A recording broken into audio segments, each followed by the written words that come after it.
Hello and welcome to this edition of Diaspora Central Spotlight. I am Gil Ingles, and with me in the studio today, ladies and gentlemen, it is a legend. It is a man that has put in the work, a man responsible for making, or one of the men responsible for making what African music is to the rest of the world today.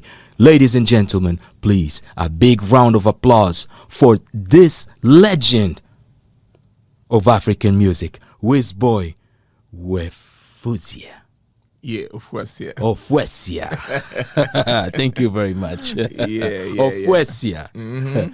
Yes. So nice to meet you, man. Likewise. I see what you do out there. Thank you. You also hold it down for the culture. So, thank you, sir. It's a privilege to be here. Thank you. But I'll be very honest with you, man. I admire you guys because you are the individuals that made that transition of what the entire world knew as African music into what urban music is today. Mm-hmm. Because many people forget. People just looked at African music as world music. They thought that everything was world music, right? Yeah. Anything African, just stick it on world music. Just box it. Right. But we had urban African music, dance African music that couldn't be quite fit into world music because it was just a different flavor, right? Yeah. And you guys have actually held it down today. Afrobeat is what it is. You are the guys who went from Congolese soukous. Actually, I should even probably go from Afrobeat, Congolese soukous, Cameroon, Makossa, unto Zouk, and High Life. Yeah. Then you guys came up with there was a Zonto, right? Coupé de Calais. Coupé de Calais. Yeah. Yep. And Afro House. Mm-hmm. And now you guys Kizomba. Mm-hmm. And now you're looking into Afrobeat. Yeah. And I should reflect the S at the end. Afrobeat. Yes. As the signature sound. Yeah, because the original Afrobeat is from Fela Kuti. Exactly, right. Yeah, so there's been different variants. Africa is diverse in culture and in sound. Right. That it's actually difficult to just put African music in one box. Right. Yeah. Like you mentioned, there's High Life, Makusa, Kizomba, Soukous, and the likes. So maybe that's why it was kind of difficult to put us in one category and just like, you know what? We don't know what this is, just put it as world music, right? Exactly. Yeah. But I think it's about time African music took its stage and got the right recognition that it deserves. Indeed. And the concept of Afrobeats is still a bit controversial because people say, okay, it's not the beats. Take away the S. It's just Afrobeat, and it's from Fela. So what we're doing today is not Afrobeats. But the thing is, with every era, there's a preceding era. Fela walked so that we could, run. Indeed. And we're running so that the next generation could fly. Indeed. And so I think it makes sense to put it under one umbrella, Afrobeats. Yeah. Regardless of the the genre. Yeah, because I mean, Amapiano is now the vibe that is basically taken over, especially in the Anglophone countries, right? Yeah. And that Kizomba Zouk is becoming the vibe that is also taking over the more Afrocentric clubs. Yeah.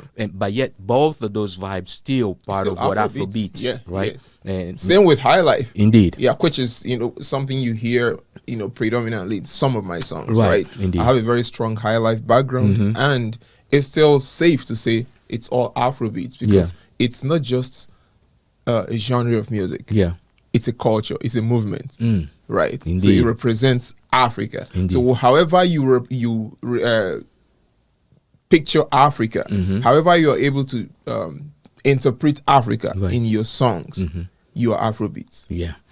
Making it a matter of interpretation. So, ladies and gentlemen, today this conversation is going to be with Wizboyy. And we taking it all the way back to the beginning because, as you know, just from this brief conversation, you got to understand that the man is very well versed, very well read. He's an intellectual. And we know that that doesn't just happen. That comes from somewhere. Yeah, I try. Yeah. I mean, you have to go to school if you're from a typical African family. Indeed. Yeah, because not going to school translates to, being useless. Like you don't want to be useful with your life. Yeah, so I went to University of Nigeria. I actually didn't study anything music or arts. Oh, wow. Yeah.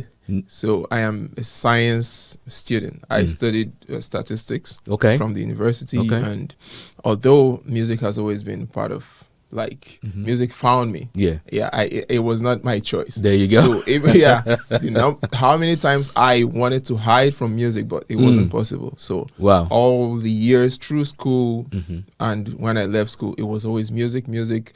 I barely spent 1 extra minute after lectures. Yeah, there's always something calling me. Wow. Yeah, it's either I'm playing a gig somewhere or I'm directing, because I also have a very strong foundation in music directing, like choir.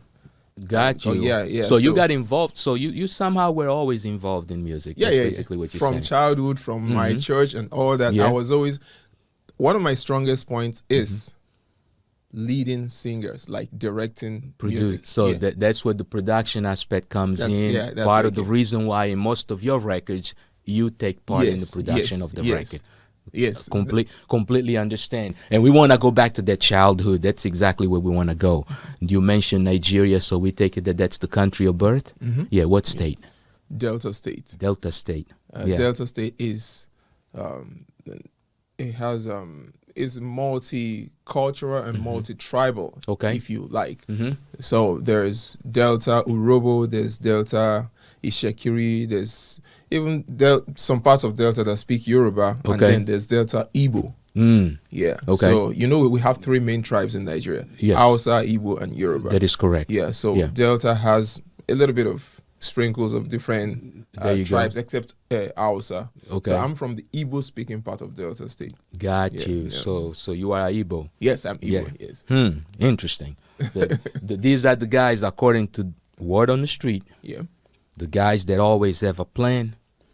The guys that make the money happen. Guys. I know. Yeah, Igbos are go-getters and business oriented. So, got you. Yeah.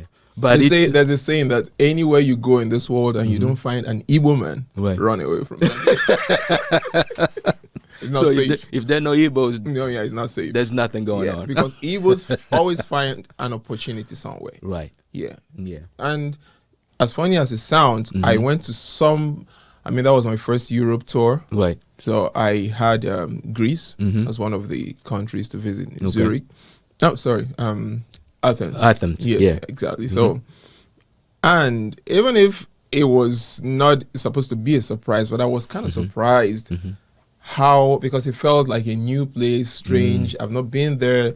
Right. The language I didn't even understand how people could speak Greek. Right. But you see a lot of Igbo guys, like chewing the thing like this is their mother tongue. I'm like, the way our people adapt, it's amazing. It is, and that's a sign of resilience, right? Adaptability, survival, right? Being able to do so. Yeah. Now, let's kind of start with the family. You come from a big family? Not just middle. Family of 7. Okay. I have 4 siblings. 4 siblings. Okay. Yeah. So you 5 children and 2 parents. Let's start with the parents, and you can share names, especially of the parents, because here we like to put together really that true story. We don't want none of that AI stuff. We want the true story from the true man. Yep. So it was a family of 7, like I said, a Christian family, and my parents, especially my mother, is so big on going to church and also school. Okay, she's an educationist. Yeah, so she was a school head herself. My dad was just a business person. Yeah, so going to church, partaking in activities. I think I credit a lot about my music foundation to her because she started taking me to the choir practices at a very young age. Gotcha. So I started building my talent from there. And I have other siblings. My brother also was into music before me, actually. Okay. Yeah, he was playing the guitar, although he grew up with my grandparents in a different village. Got you. So I would always pay him a visit to learn the guitar. Like I remember complaining that my fingers were not tall enough to hold enough to hold the chords. He said no, that it's not. It's about the technique. Yeah. So it's a music family kind of. Got you. And my younger brother is also an artist and a producer. He produced one of my songs too. Okay. One of my big songs. Yeah. You can give us names. Give us names. Ugo Boss. Ugo Boss. Yeah, that's my younger Ugo brother. Boss is your brother. Yeah. Okay. You've seen him? I heard of him. Yeah. I heard of him because you're not the only guy that he has produced. Yes. Produced. He has produced some stuff, and I gotta remember exactly who the lady was that I was talking to, that she actually got a record from him. It'll come to me. It'll come to me. Post, we'll get to it. But okay. Yeah, so he produced one of my songs, which is a very big Fine Baby. That's the title of the song. Yeah, it has this cultural vibe to it. Yeah. So, and my parents, Mr. and Mrs. Ofuasia. Okay. I think, that's sufficient information because they're not really out there. If you Google them, you may not see anything. So they're not social media or internet people. Got you. Yeah. So it was humble beginning, you know, not very okay family. We kind of struggled to make ends meet for the most part. Yeah. Listen, I grew up with no electricity. Wow. Yeah. Yeah. So I didn't know what it was to have electricity in my house. Right. You know, the only time we tried to connect it, but because of electricity bills, we didn't have enough money to pay the bills. We got disconnected, and so that phase lasted just a couple months, and that was it. We were like, okay, you know what? So this is not our thing. We can do it, and then, you know, plus other struggles, other family struggles. So I think part of where I am today is the desire to change the family narrative. Yeah, because after school, my parents were like, okay, you've graduated now. There are job openings here and there. Don't you want to bring your result, your CV? Let us, you know, look for a job, because we all know that, okay, we need to get my family, you know, from one level to the other. So however it was going to happen. So me, now that I left school, it makes sense to get a job, to start bringing in this money. And I went against the tide. I told them, listen, I'm not trying to get a job. I have this music thing going for me.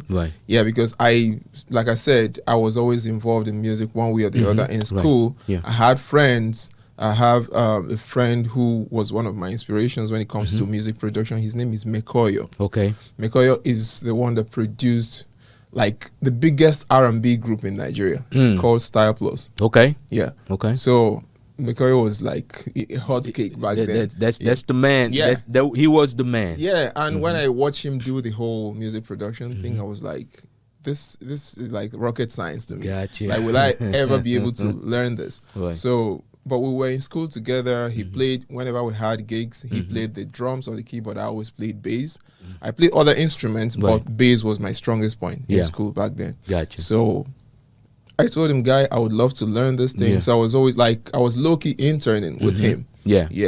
And it was something I was now intrigued by, and I wanted to develop it. So the whole job thing was not really, and it was a struggle, because if you say you don't want to work in a bank and all that, and it's music you want to do, you know, you better get it right. And for a very long time, it was a struggle. I didn't know when you were experimenting with sound. As a matter of fact, I started by producing other people. I didn't even know I was going to be an artist. Wow. Yeah, because of the whole Mekoyo thing, production, and so you coming up under a producer, so you kind of figuring out that you got that production. Exactly. So that's how I started. Yeah. And I produced for, I mean, in the course of my career, I've worked with some notable artists. Indeed. But back in the days, one of the first like artists that I met that's actually very big today is Flavour. Okay. Yeah. So we met in one of those gigs from school. Our drummer disappointed us. Okay. So wow. Yeah. So we were like, okay, how are we gonna do it? There's no internet. There's no, like, if you had a cell phone, then you're like, you're one of the highly privileged. Indeed. So it was not easy getting hold of somebody to stand in for our drummer. For the drummer. And we were going to another city to go perform. So then our lead singer, a lady, said, there's this Chinedu boy in Enugu, and we can see if he's around. You know, the only way to know if someone is around that day is to pull up to their house and go knock. So we went to where he was staying, and she went to, you know, check if he was around. And it happens to be Flavour. He wasn't Flavour then. His name is Chinedu. Wow. So he came. He was the drummer for that day. I was the bassist, and you know that drummer bassist right, connection. the dynamic, So we had a very good bond, have respect for each other and everything. So when I got into production, one of the artists that I worked with was Flavour. I've produced in total about 4 songs for Flavour. Wow. Yeah. So that's a long career. Yeah. Coming from real humble beginnings, but definitely having a vision of where you were trying to go and what you were trying to become. As you say, owning the narrative, ensuring that you made that change. Right. So let's go ahead and take our first break, because although our viewers like the conversation, I'm sure that they're gonna love to see some of the content that you have out there, and I know the content is something that you big in. As a matter of fact, you have a new video out that just came out. New single. Yeah, real nice vibe on that visual also. Thank you. you. I'll let you introduce any of your videos. You pick the one that you would like to, so that we can go ahead and let our audience check it out. Awesome. So which video do you want to see? Okay, so because I celebrated recently, my biggest song when it comes to streams and YouTube, that's Love Anxieties. So I featured Teeyah, who's a French singer from Ivory Coast. Okay. So let's Love go ahead and Anxieties, yes. Love Anxieties. 100 million views on YouTube. There you go. Congratulations right here on Diaspora Central Spotlight. It's Wizboyy Ofuasia. Whatever the case may be, make you don't say you got a hold on me. The girl of my dreams is so soggy. Baby, all the one possible to see you again. Sun they shine, rain they fall, wind they blow. Girl, I think of you. Weather for 2, baby, where are you? Can't you see the way that I'm missing you? Why? You're making me the fumble, I lose my mind. Tell me how to make you realize. Say now you be the reason when a strong man they do totally. Baby, waiting be the thing where you put for my body. That thing where they officially make me misbehave. Baby, waiting be the thing where you put for my system. The same thing where they normally they do me totally.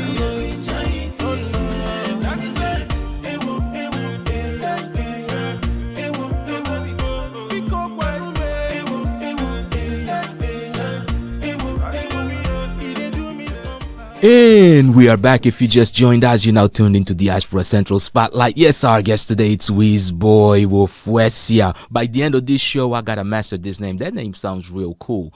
Now let's kind of get into the meaning of the name. Because we know the Nigerian names have a meaning. Yeah, of course. So that's my last name, Ofuasia, and it means one. The Asia is kind of like a broad name, so I'm looking for the simplest way to a broad meaning, but I'm looking for the simplest way to break it down to you. But it's like a one answer, one solution. Gotcha. Yeah, so just that one thing that is sure, like it's certain, right? Yeah.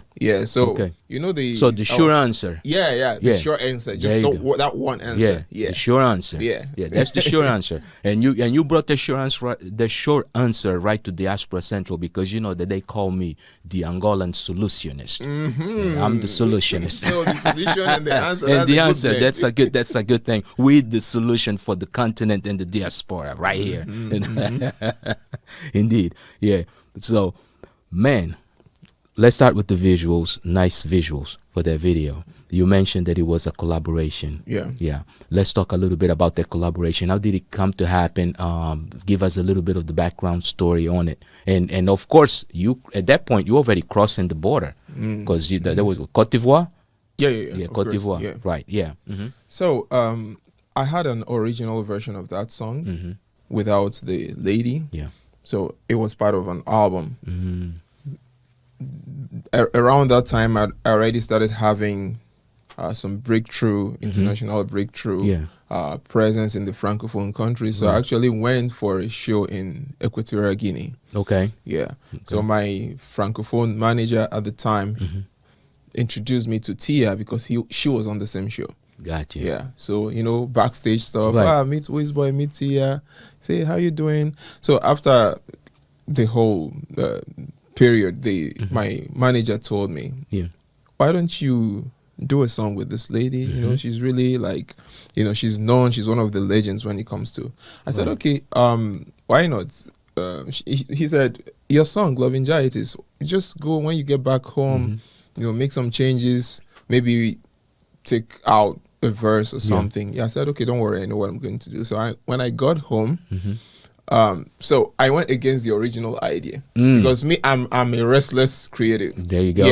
Yeah. I always want to. They say if you ain't broke, don't fix it. Okay. But I want to break it and so I can refix it. Yeah. So sometimes it's worked in my career. Some other times I've had to pull back. Pull back. Just let the listeners, my team, let them win. So I got home. I started making an entirely fresh version of that song. Wow. Yeah. So I felt like, hey, I got it this time. This one is better than the first one. So I sent it to them, sent it to my manager and Teeyah.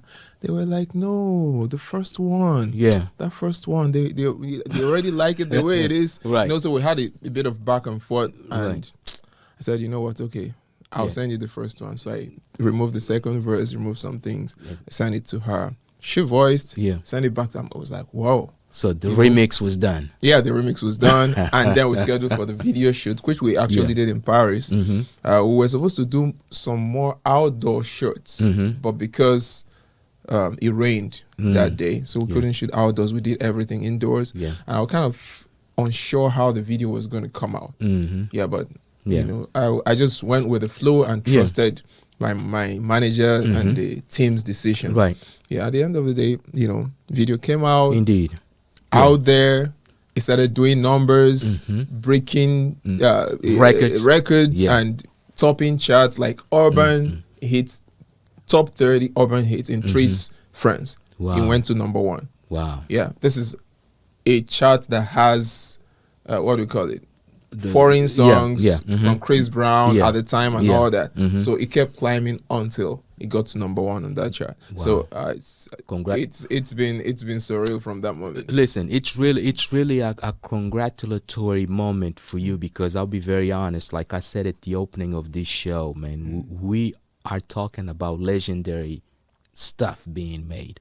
And today, now, understanding even your beginning, the resilience of overcoming all of those barriers and having a vision of where to go, it's major. So that automatically puts you in the category of what we would consider a visionary. Okay, because you got to be a visionary to understand that, you know what, this right here, the consequences here are not going to determine who I am. You beyond that. Right.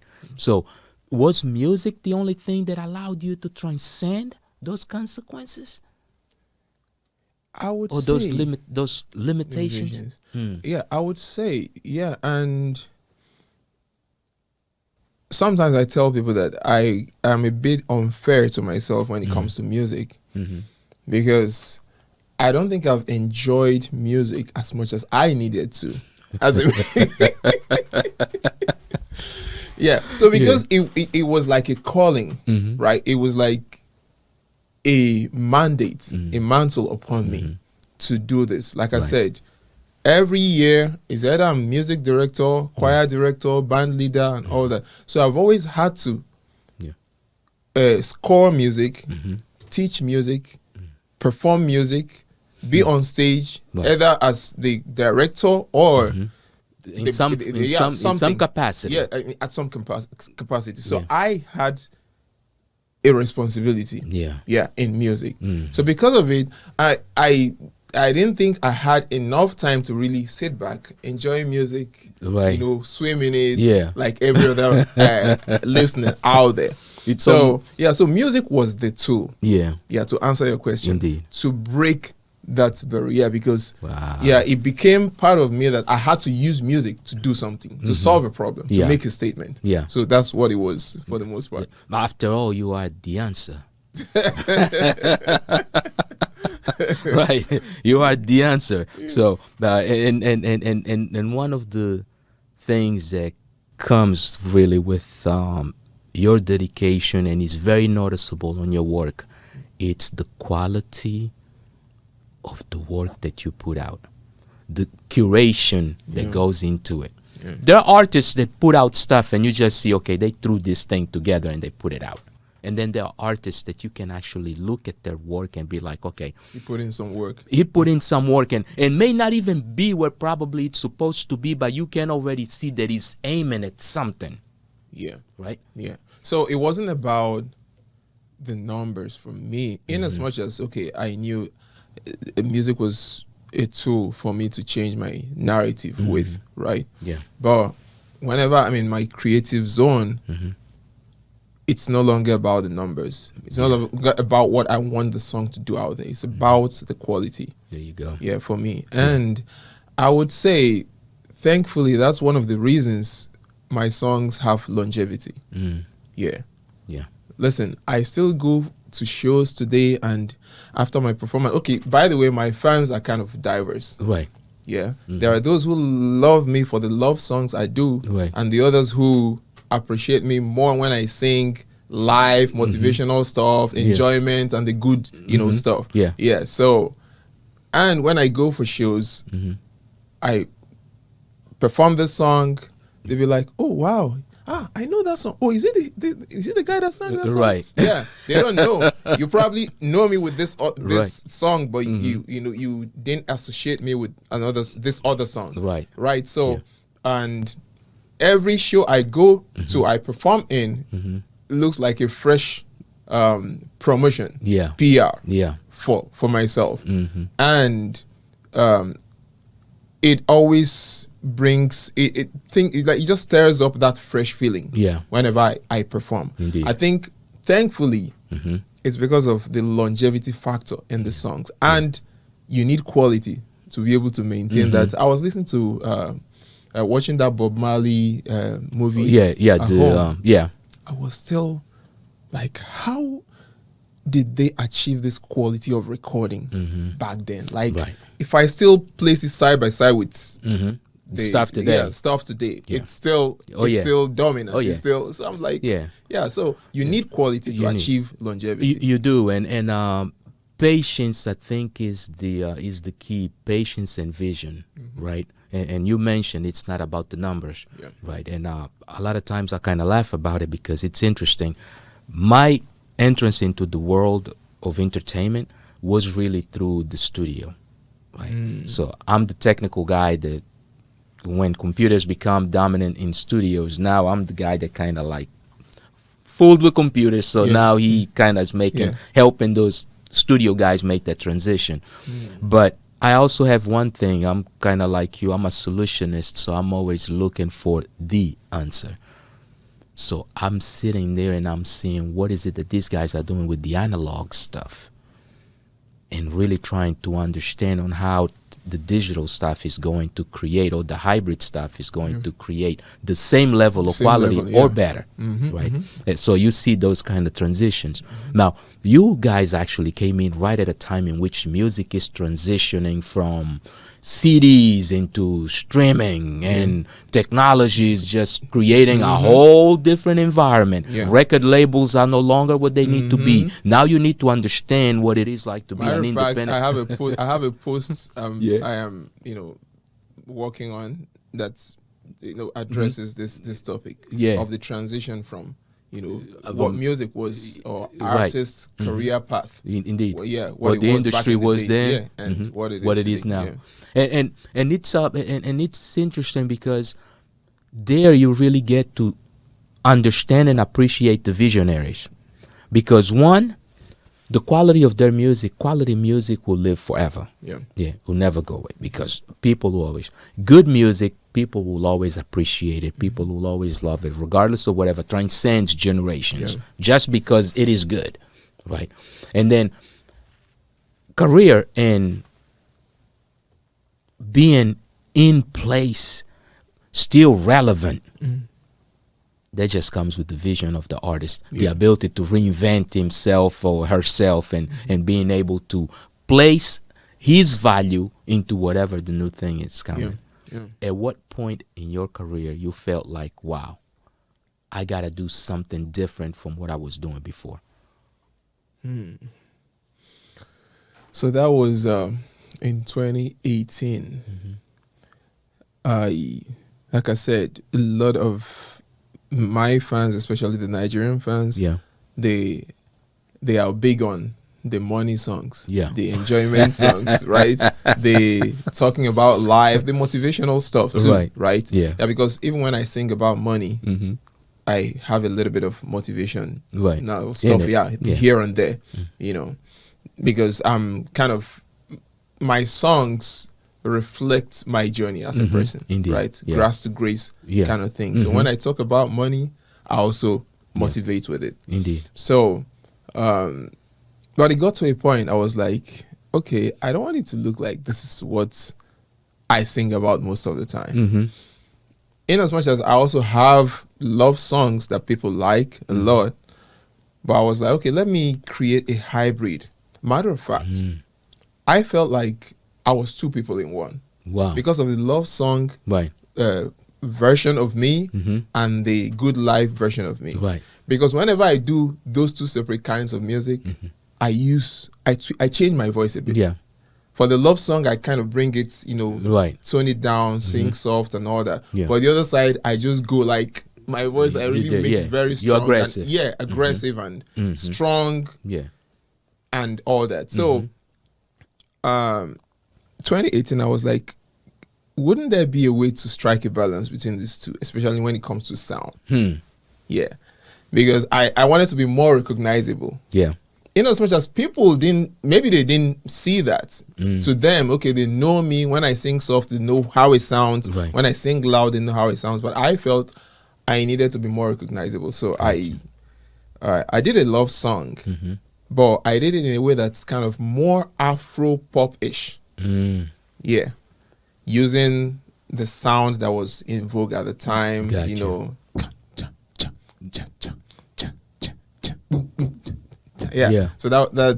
that's magic. There you go. Right? So I was like, to do this song, I still want it to be a love song, but I want to be somewhere in between. Not too soft and not too strong. And I was able to pull it off. I liked the way I sounded in that song.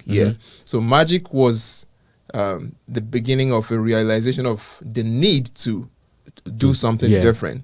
And I wasn't sure if I didn't think it was a success in 2018, because I shot the video here in the States, went back to Nigeria. 2018, 2019, people liked it, but it just didn't do that thing, the magic I wanted it to do. That you want. Magic wasn't magic. It wasn't magic.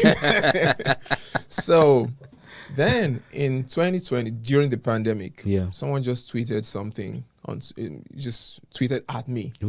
Like, I hope Wizboyy knows, or rather, I wish the Wizboyy sees what is happening with his song Magic in every Polynesian household.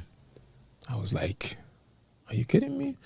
So I went to Twitter, I went to TikTok. I think the guy mentioned that it was, crazy on TikTok. So I went to TikTok, looked up my song, saw what was going on with it. At the time, it had about 2,000 videos.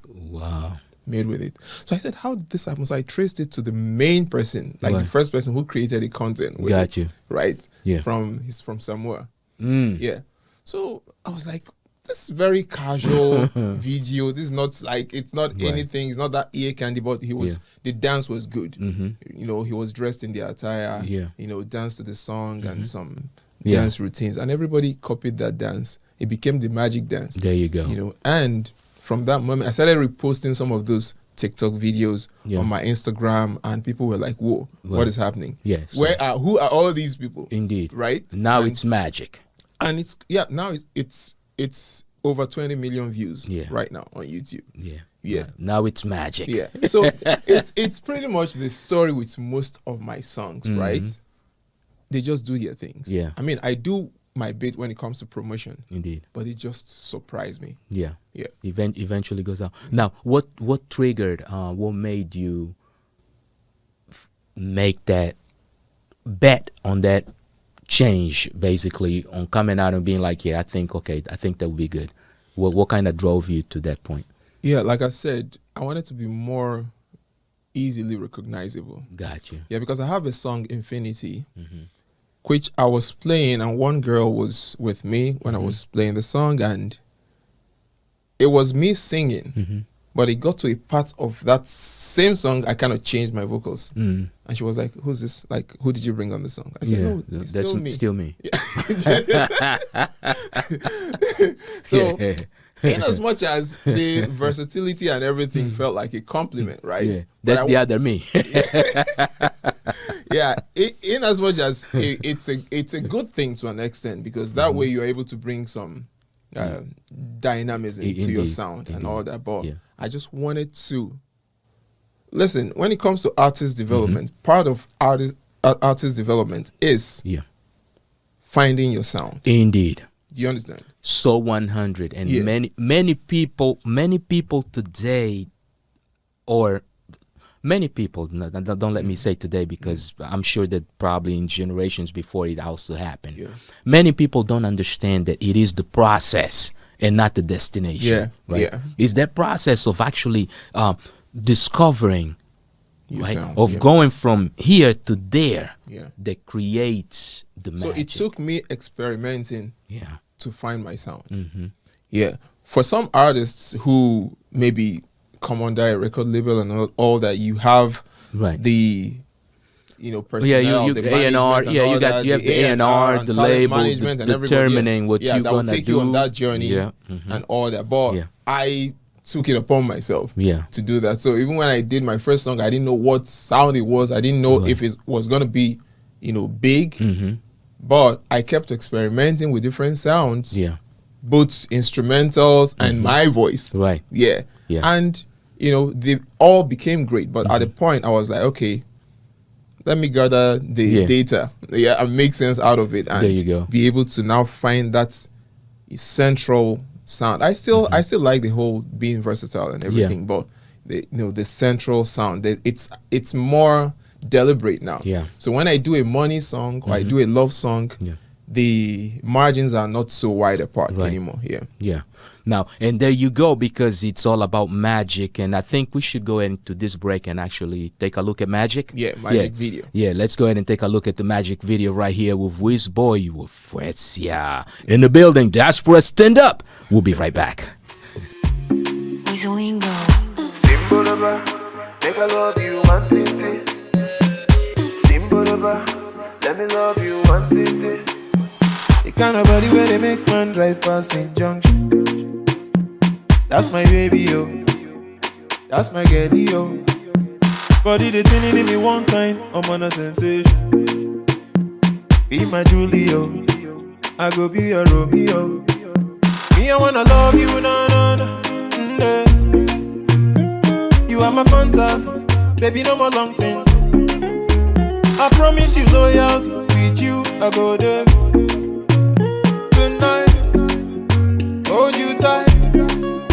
You got the magic, you stole my heart, oh. That's why I love you, oh baby. You got the magic, you stole my heart, oh. That's why I love you, oh baby. Let's go. Simbolova, make I love you one titty. Simbolova, let me love you one titty. my baby, yo.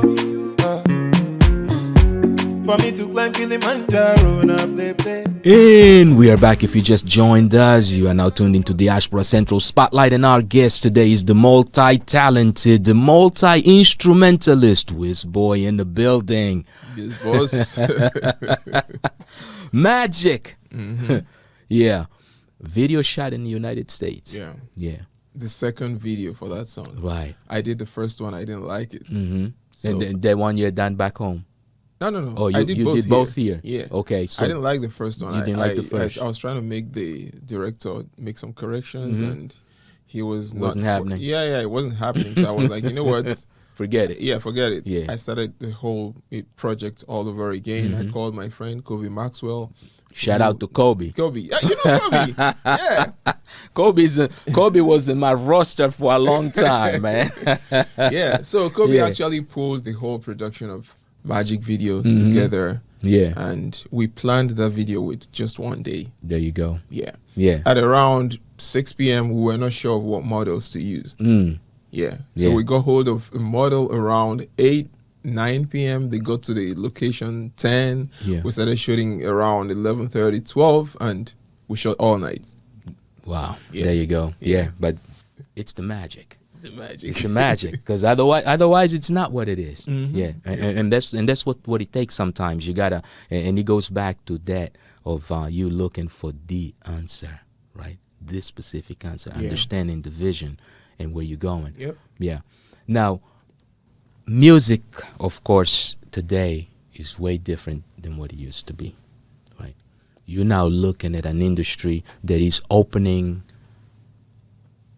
How can I say? This is now an enterprise, especially for African musicians. Yeah. Because as an African musician today, you no longer look at yourself just as an artist, just as a voice, or just as an instrumentalist. Now you yourself are a product. Everything that you touch and anything that you do can be a product that you can monetize on. What are some of the ways in which you are implementing the new entertainment industry into your life? Yeah, so it had to involve a learning process. Yeah, because especially if you've been there for a minute, Yeah. if care is not taken, you Yeah. won't be able to catch up with the trend of things sir. and everything. So I had to take a step back, understand what I wanted to do moving forward. So there was actually a time in my career I wasn't putting out songs as much, and fans were on my neck, like, what's going on? We want more music and everything. But then it comes to a time in a man's life you want to reflect, Indeed. right? With music being what it is, and the challenges that come with it and everything. So, but I needed that time to refuel, to a retrospect and everything. And also to study what was working, or what the music industry is going to be moving forward. Right. Yeah, so I had to get a hang of some technologies, some marketing strategies, and AI. I went into data science a bit. Yeah, so I went There into you go. coding. And you started paying attention to technology. Yeah. So yeah, right now I'm better equipped to, make the next like transition to the next level in my career, and leveraging AI, leveraging recent technologies, and also making music not just about singing and releasing songs, but having a wealth of experience like I do, building a wider profit umbrella for myself. Indeed. And so I'm working on audio production and mixing and mastering course, which I'm going to launch soon. Okay. Because I see that whenever I put out a content that has to do with the technical, some of the producers, they're always in my DMs. Guy, give us more of this. And how did you? So it's part of the process. So I'm diversifying. Yeah. When it comes to music and what I intend to achieve moving forward. So it's not just about singing and releasing songs. There's going to be more to it. Indeed. Yeah. So basically creating a process in which people can actually appreciate the process itself or the methodology behind what they actually consuming. Indeed. And that's what I'm saying. It's like the power of technology today, it's benefiting creatives really in an it's limitless, man. It's limitless. It's like you can create content creation and all that. It's like you can create from the simplest things, because the key thing is to understand that, you know what, this is a process and I must make this process a product. Yeah. So when it comes to Wizboyy, what we got coming up? So I have a new single, Fly Away. It's been out for the past 2-3 weeks. Okay. And I am kind of itching to make a video for the song.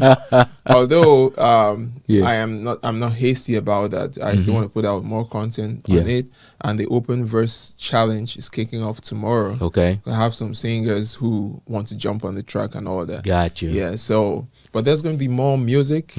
I have discussed with my team. Yeah. And we should put out at least 2 to 3 more singles before the end of this year. There you go. And also building my network, because I'm mostly here in the US, you know, than before.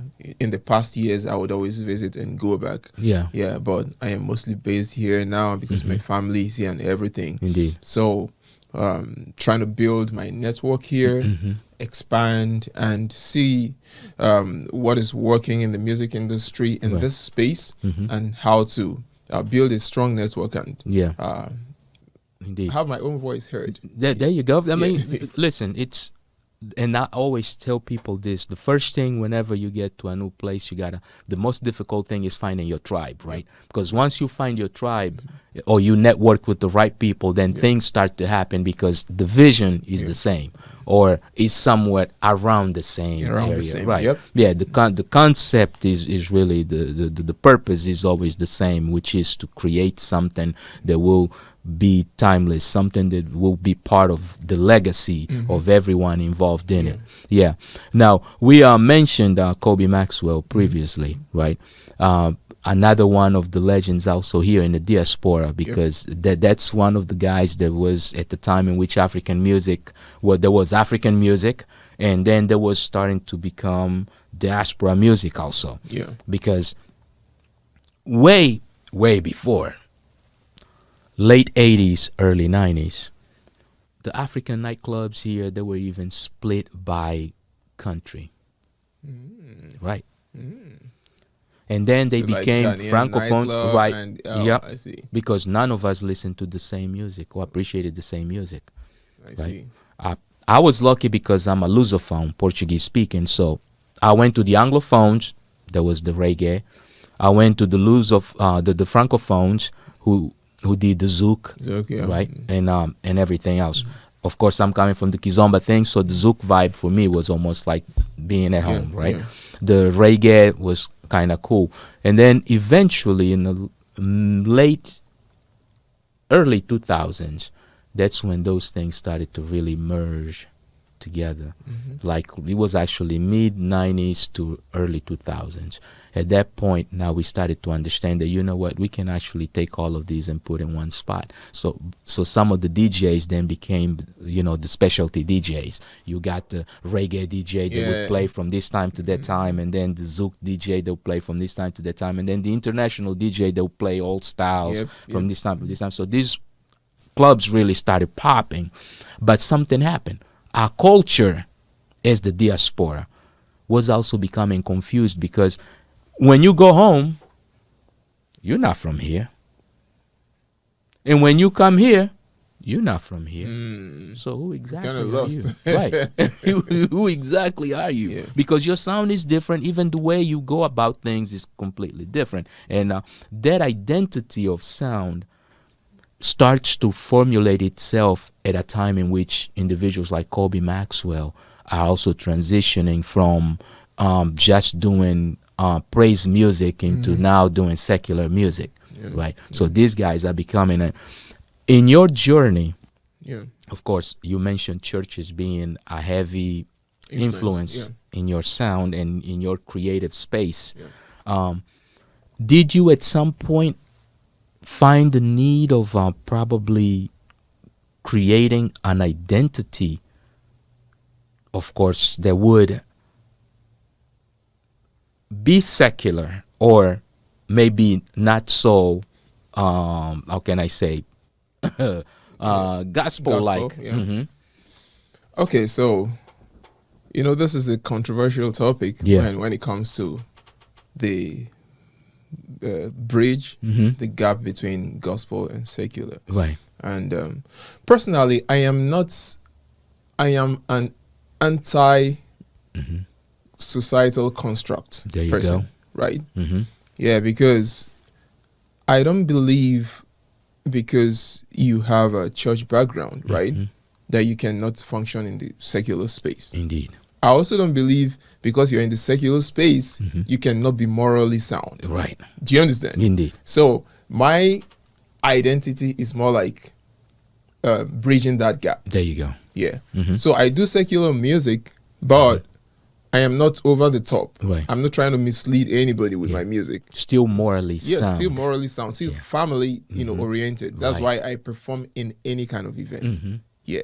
I can fit into any kind of space with my music. It's a family safe environment. Yes. Indeed. Yes. Yeah. And then I have some gospel songs, like some songs are inspired Inspirational. from a place of spirituality and appreciation to God and to my existence and all that. So I have songs that are like that, and I'm still going to make songs like that, right? So I don't believe, okay, you're boxed here, and if you're doing this, that's all you have to do, right? Indeed. Yeah, it's about moral soundness.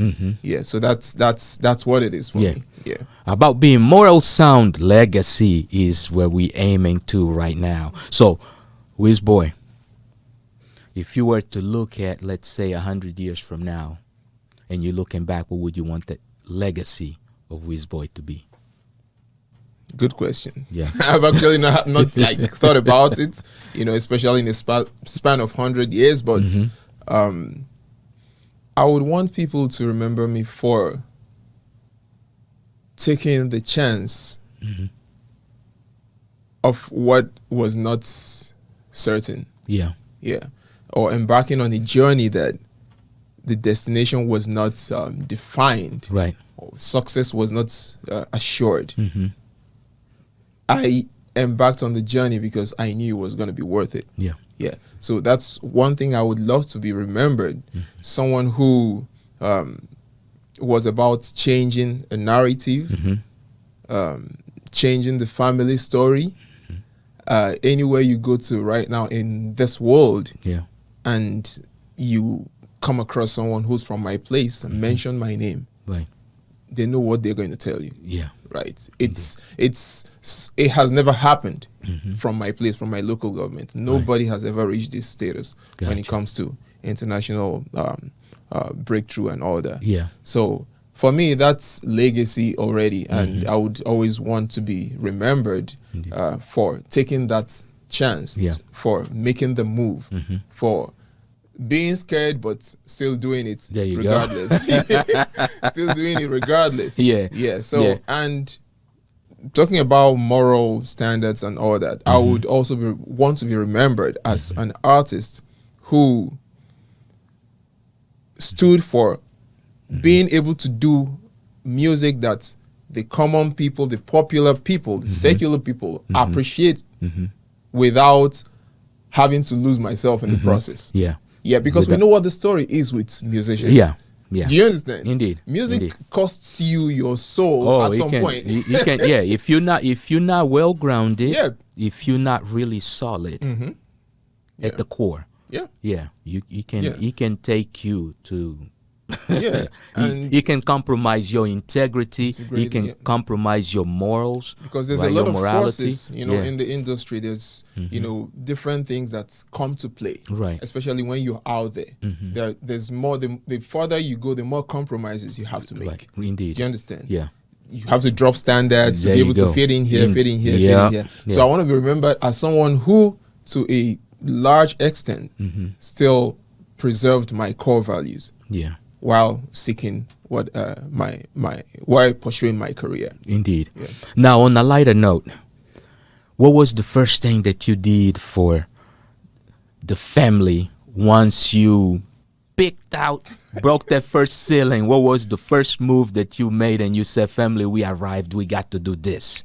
Okay, for me, it was remodeling the family house. Yeah. Right? Yeah, because it was nothing to write home about. Yeah, like I grew up in a mud house. Yeah. Yeah, mud Yeah. house, no So electricity. there was an actual mud hut. Yeah. Yeah. Mud hut, but kind of, we kind of touched up the Yeah. exterior so it looks modern, but if you come inside, you see, so yeah, we had to remodel the house. Gotcha. Just change a few things. Yeah. And made sure my parents were more comfortable. But to be honest, I'm still not satisfied. Yeah. I want to do more. There you go. Yeah, I want to do more. Indeed. And it's, Yeah, it's but it's a process. Yep. And you can't do it all in one day, right? It takes time. But you started those steps and you have done what you have done. Now, let me ask you, and you don't have to answer this question if you don't feel comfortable. Yeah. Would you guys as a family at any point get rid of that piece of land right there, of that beginning of what the Ofuasia family nucleus for your branch is? Actually, the remodeling of the house was still in that piece of land. So the mud house is no longer in existence. Indeed. Yeah. Yeah. So you rebuilt. yeah. Yeah, you Yeah. rebuilt. So- but still in the same Piece of land. core. Yeah. And I don't think we don't have any such plans. Yeah. If in as much as we have some properties more now, like we have more properties around my You're a big star now. around my town, and then some in Lagos.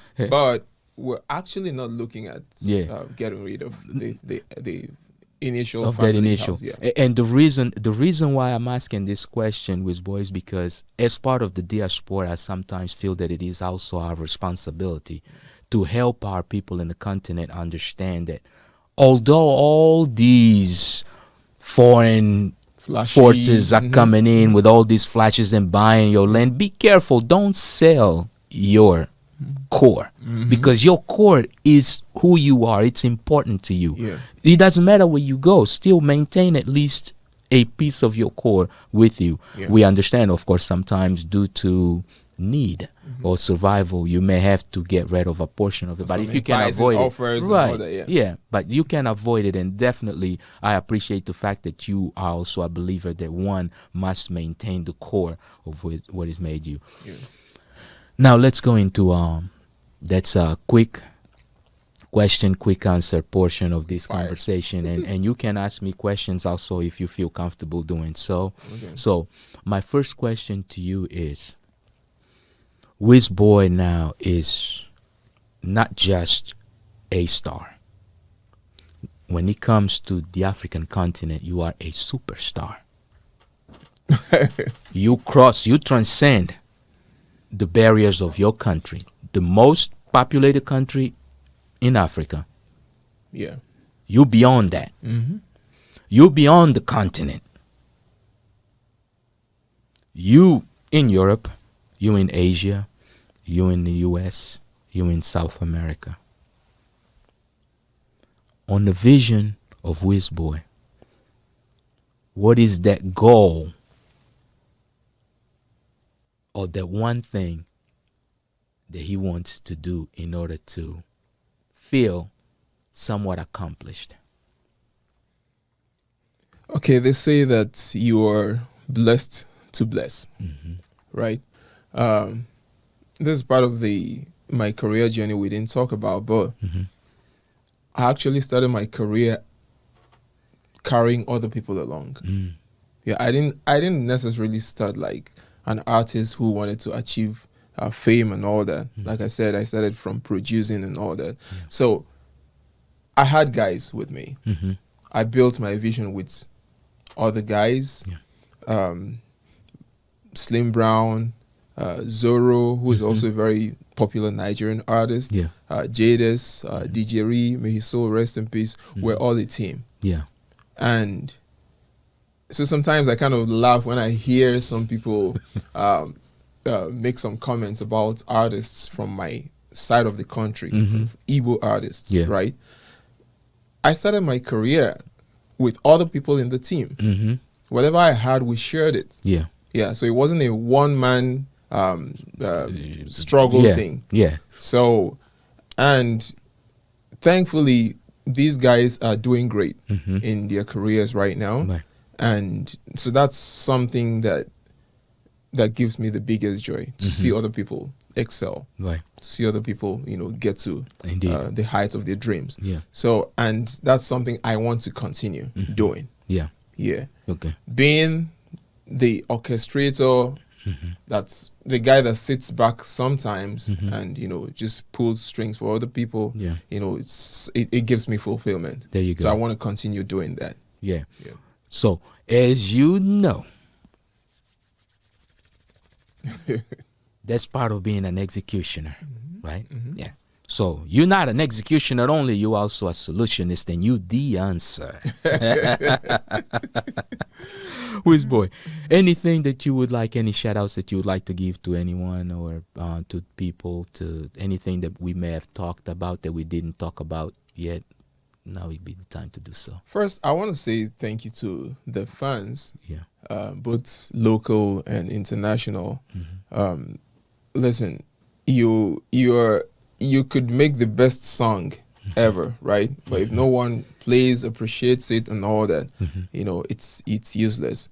So I owe it a lot to my fans who appreciate my sound and still want more of it, right? Because sometimes I feel like, okay, I've been there, done that. I don't think people want to hear from me anymore, right? But I'm usually wrong when I think that way. So thanks to the fans for their support and for their consistent love, show of love and all that. And also shout out to those who have been part of my journey one way or the other, show promoters, event organizers, business partners, and all that. And to people like you, you know, who hold it down for the culture. Thank you. And because this is not easy.